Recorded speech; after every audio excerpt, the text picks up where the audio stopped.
Hello, incoming freshman students. This is Matt Whiteman, your Dean of Students, and I wanted to talk to you today about a pretty important subject, and it's going to be part of your freshman orientation this year. The freshman orientation this year is a little bit different. Typically, we like to have a big event where we invite all students and we meet and discuss many things. This time around, because of some of the things that have been going on this summer and how it's difficult to meet in large groups, we thought it'd be a good idea to just provide training modules for you to complete for your freshman orientation to make sure that you're ready. So the topics this year are supposed to be ones that will really help you have a successful freshman year. And the first topic today is time management. So we'll go ahead and get started. I don't want these videos to ever be too long. I'd love for them to be something quick and easy for you to understand. But some of this takes a little bit to explain.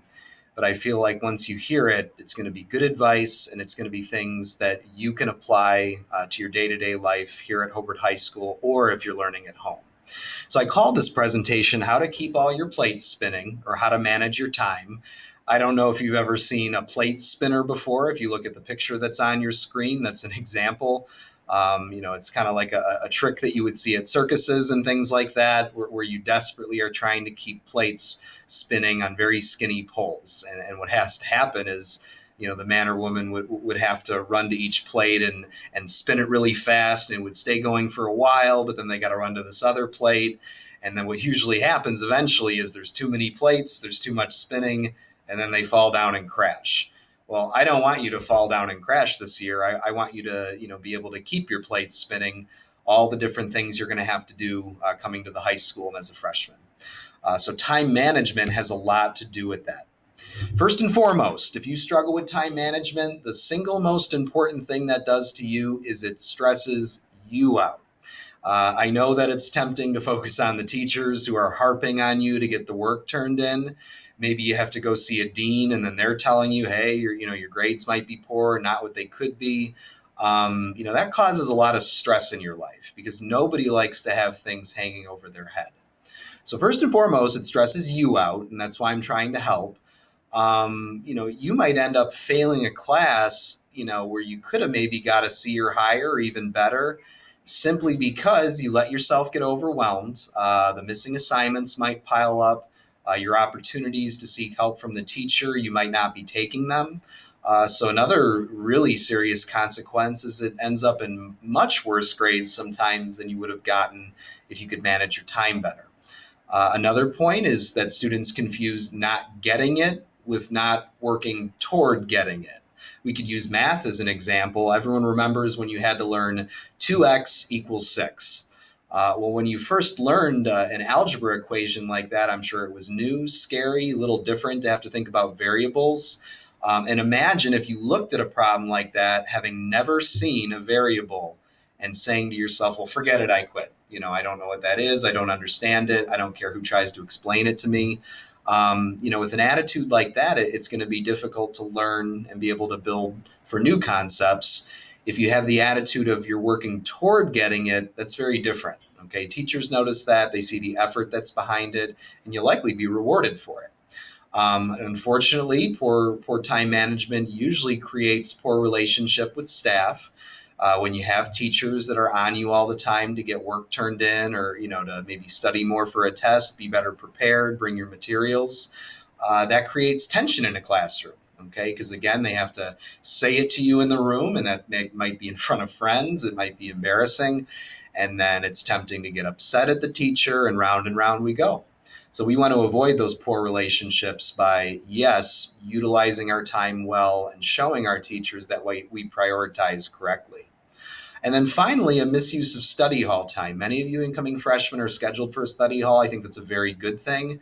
But unfortunately, as you might imagine, some of our students just do not take the opportunity to use that study hall. The whole point of it is either to get help with things that you don't understand, and maybe most importantly, to complete work that you either didn't finish in class or that you might have for homework. If you were to utilize that time every day, okay, or on our block schedule every other day, I think that's going to be invaluable. Okay, so those are kind of my opening main points, and I want to start with the first one about stress. And you might notice the cup of water that's to the right side of your screen, and I want you to focus on that cup of water when we're talking about these things. I think it's a very good example of how stress works. It says here, creating an environment for yourself of being late, missing work, poor grades, being unprepared, poor relationships with teachers, and arguments with parents. It's stressful. All those things are stressful. And then what ends up happening is you might get a poor self image. It's like, oh, these teachers don't believe in me because I don't do my work. I think I'm stupid. That's why I don't get it. Mr. Whiteman, you're wasting your time. I've never understood math. I'm not going to get it now. And all these things that can happen as a result of poor time management can lead to a ton of stress. It says here that stress doesn't just create mental anguish, meaning pain, it also creates physical symptoms, believe it or not. When you're stressed out constantly, especially because you have way too many things to do and not enough time to do them, can create things like being tired all the time, headaches, lack of motivation, mood swings. I know that some of you guys know exactly what I'm talking about. When you have a lot of stress in your life, doesn't it seem like you're tired all the time? And doesn't, and in a weird way, the more that you have to do, the less inclined you are to get started because it's very overwhelming. So like I said, I view stress like a cup of water. And let's take a look at the left side first. It says, how full is your cup? Here are things that fill our cup. And again, the water represents stress. So the more water you have in your cup, the more stress you have in your life. What fills up a cup for a freshman student? How about schoolwork, trouble at home, illness, disability, problems with friends and relationships, lack of sleep, nutrition, eating well, eating 3 meals a day? All those things contribute to pouring a little bit more water into your cup. And the more and more water that fills in your cup, the more stressed you get, and the more of those physical symptoms you might experience, or the mental symptoms you might experience.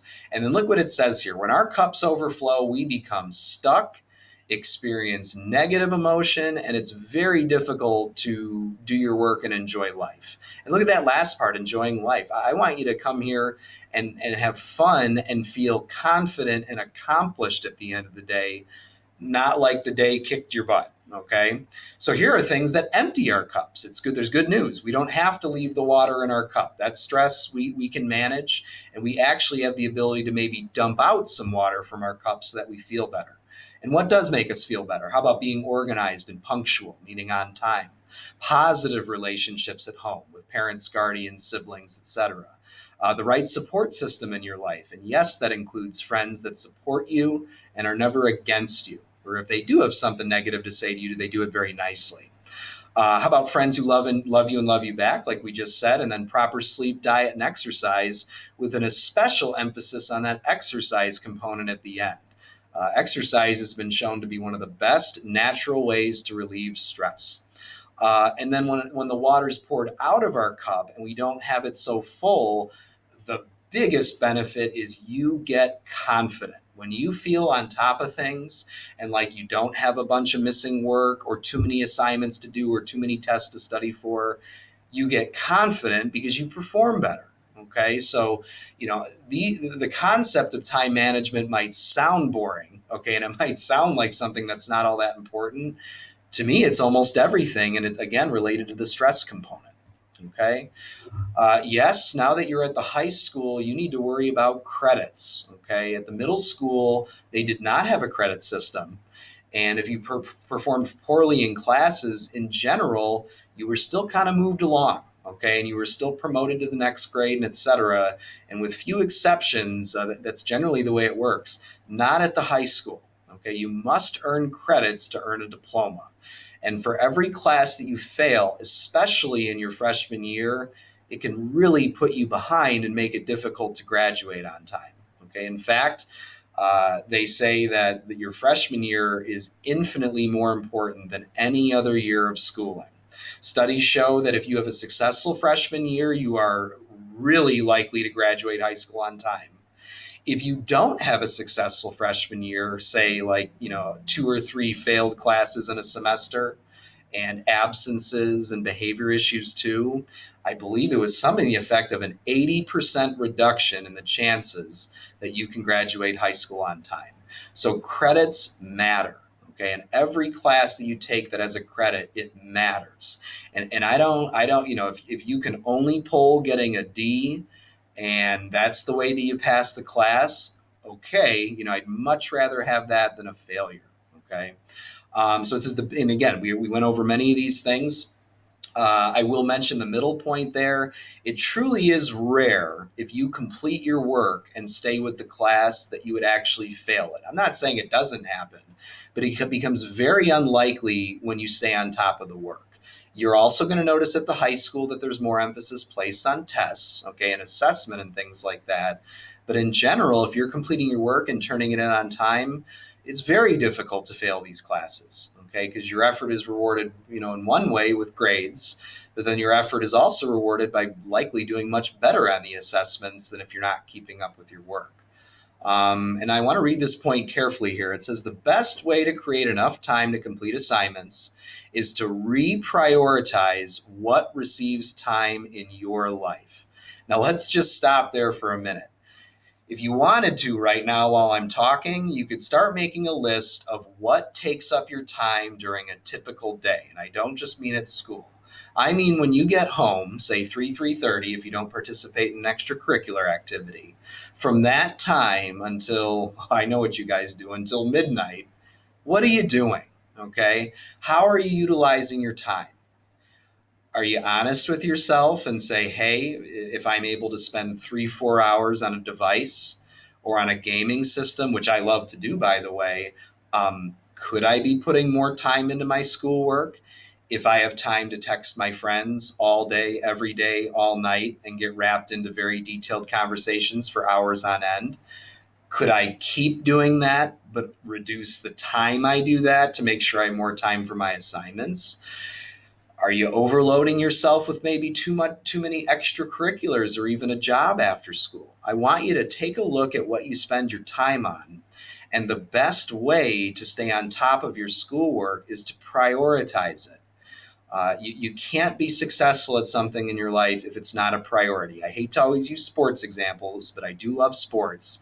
And you can imagine the teams that do not put the practice in and then expect good results. Okay. In fact, I could use the Chicago Cubs as an example. When they fired their manager recently and hired someone new, the players all agreed that they were not putting forth the effort that they did when they won the World Series. And if a professional baseball team can admit that they needed to reprioritize, it's okay for you to as well. Okay. And I have to do that in my life too. And how do you reprioritize? How about having someone hold you accountable? Okay. A parent, a sibling, even a friend. Hey, you could text them. Can you make sure that I studied for my test tonight and call me out if I don't? We need to support each other, and you might need someone to hold you accountable. Okay.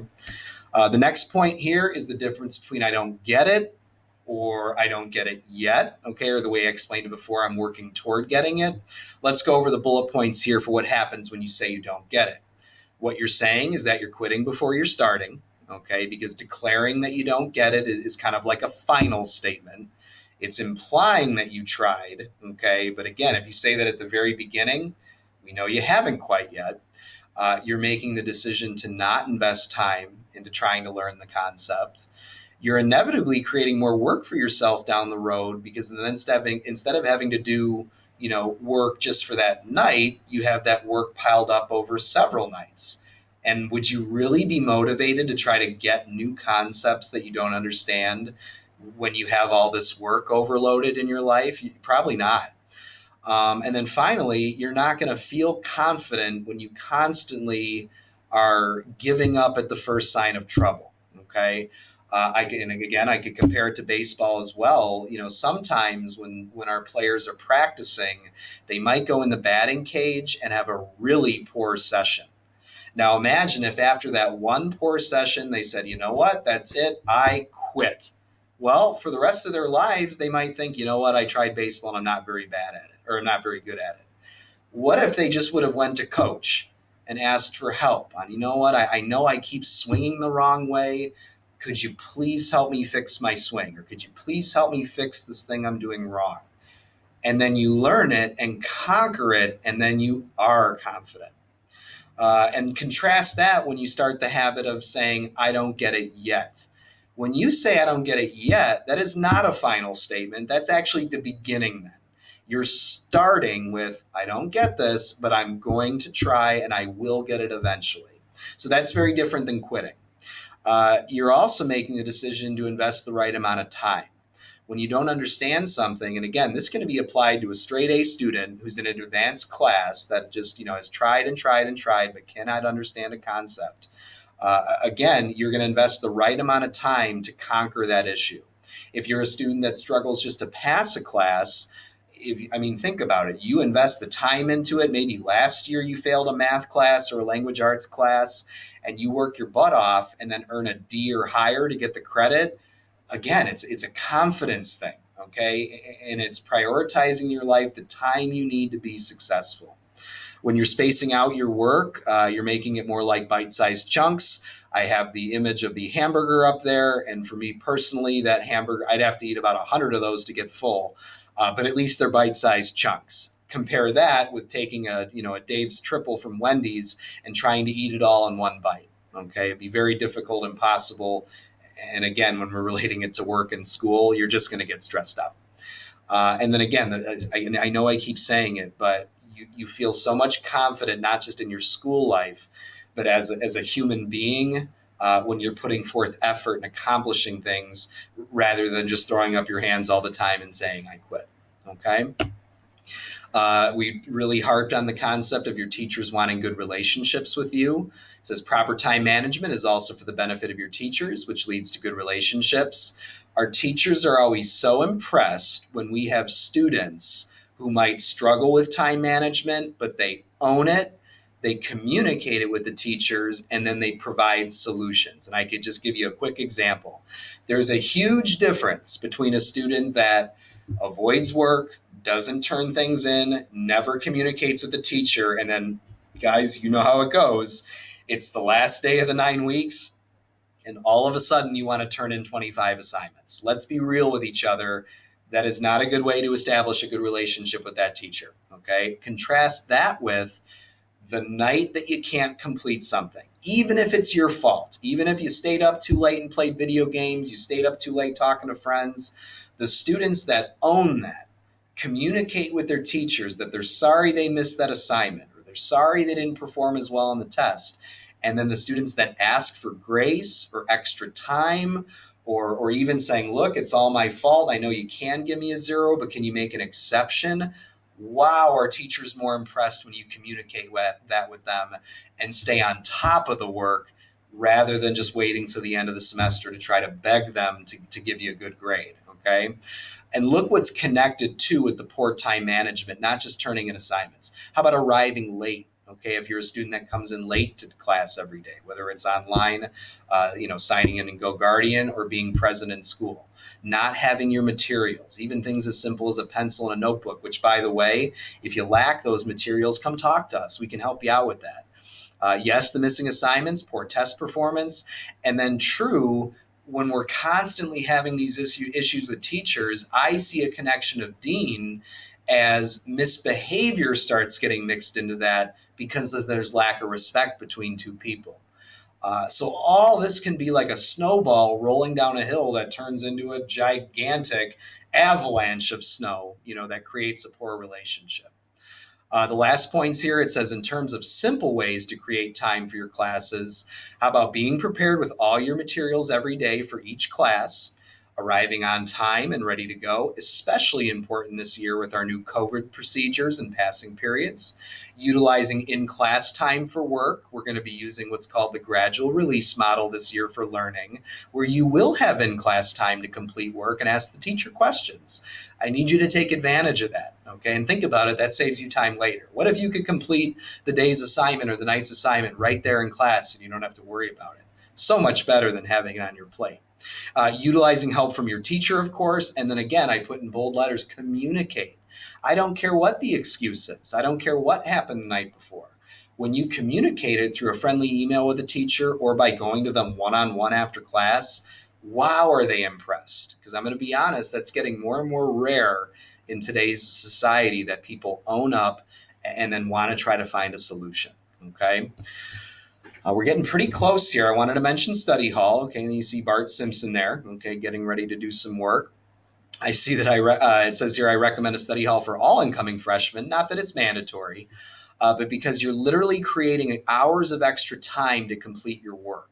It's a nice built-in mechanism during the week for you to sit down, get yourself organized, make a list of things to do, and then start doing them. And unfortunately, sometimes I see students where they genuinely view study hall as a place just to sit and relax. That's very nice, but again, it's not going to help you with time management. It's just going to add more things to your plate. Study halls do have strict rules, which create a nice, quiet environment to be able to complete your work. Again, whether it's from home and you're utilizing time to talk to teachers or get assistance, whether it's in school, again, it should be a nice, quiet environment to make sure you can do your work. And what should you be doing during that time? Completing in-class work that you didn't finish, completing homework, which, in my view, and especially with the gradual release model, that could be something that you're experiencing this year, maybe a little bit more. Okay, some expectation of doing some things at home online, reviewing for tests and quizzes. Again, maybe even seeking out a teacher during that time to get help, which I mentioned is my next point, and then creating a to-do list for later that night.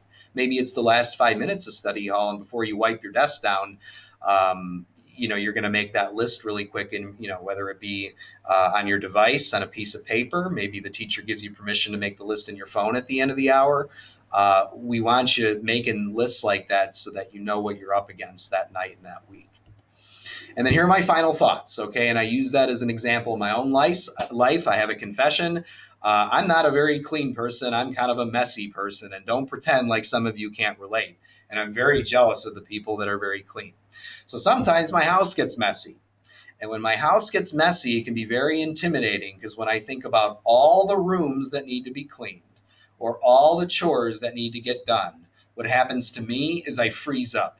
I get stuck. I think about it all at once, and I just can't handle it. And then what happens? I don't do anything. I don't get to work because it all seems too intimidating. Until I learned a great trick, okay, and it's based on a book I believe that's called Make Your Bed, okay, or something similar. I like to use the example of cleaning a house, where the first thing that I do when I need to do some cleaning is I clean off my coffee table. I have a very small coffee table in my living room. Sometimes there's my empty cans of Coke. There might be a plate from the night before, maybe a wrapper, a couple pieces of paper from school that day. It's such a small area and such a simple thing to do. I start with the smallest, simplest thing, and I do it perfectly. I clean off everything on that coffee table. I get my bottle of Windex. I get my paper towels. I wipe it nice and clean, and I make it perfect. Now, what does that do for me? It gives me something that I accomplished toward my goal of cleaning the house. And then what magically happens is, all of a sudden, when I clean off that coffee table, I said, oh, well, that was easy to do. And now let me get to the couch. Now let me just get to the kitchen table. And then we see how we build up to maybe bigger things. And then, oh boy, by the time I get to that basement, and that's the biggest job, I at least have the confidence going for me that I did a lot, and I'm already well on my way towards success. And let's just say I don't get to the basement. I don't have to feel like I did nothing that day. I can feel like I did a lot and maybe just didn't get to this thing. Relate that to your schoolwork. If you sit there and think about all the things that you have to do and tests you have to study for, and these teachers and their demands, I'm worried that you're going to freeze up. And I'm worried that you're not going to accomplish the things that you have to accomplish. So start with just your coffee table. You find that one assignment that's going to take you 5 minutes, one that you know you're going to be able to do easily, and finish it, and then cross it off your list. And maybe rank your list in order of how long this stuff is going to take me. And as you start making check marks on all maybe the small things at first, you're going to gain the confidence to do the bigger things and stay on top of things. So that's kind of my last example to share with you, is that if you're going to clean a dirty house, you got to start somewhere. If you're going to accomplish your freshman workload And again, whether you're a straight A student that's working really hard and you want to be a top 15 student, or if you're someone that really, your goal is like, look, I had a really bad middle school experience. My goal is to graduate high school on time.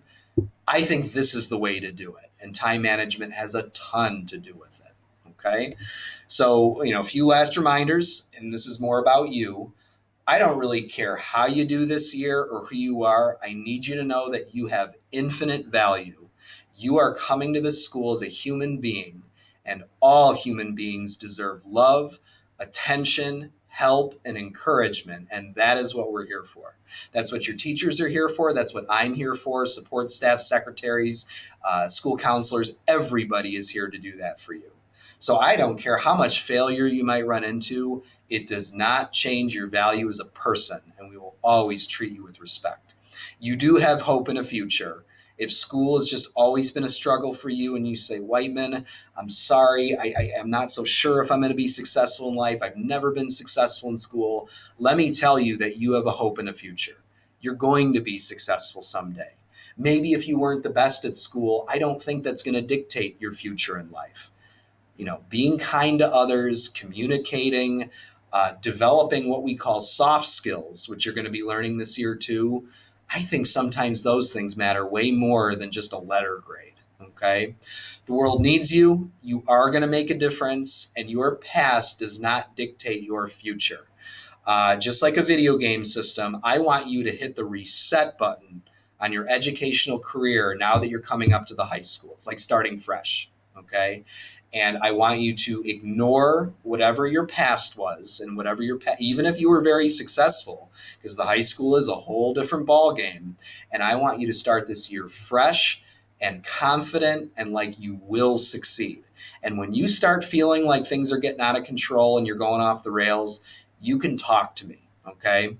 My email is mwhibert.k12.in.us.